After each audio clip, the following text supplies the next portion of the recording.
Hi everyone, this is a review of my 3M interior high strength small hole primer enhanced spackling drywall repair kit.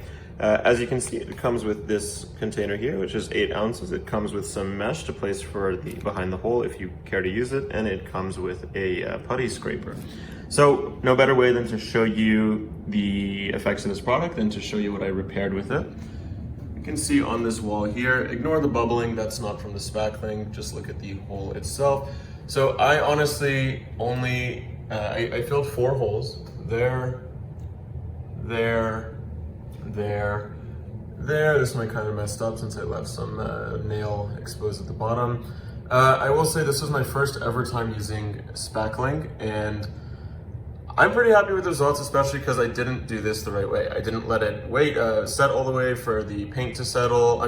Before painting it, I didn't do more than 2 coats, which I know you're supposed to do. And I believe I used it for way too big of a hole. These are about 3/4 of an inch without using any reinforcement whatsoever. This was the, so to speak, landlord special of the repair process.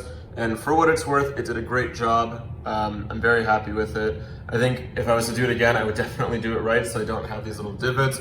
These I did later and I learned my lesson on, so you can see they look a little bit better. But this is what happens if you don't have patience like I didn't the first time. Thanks for listening.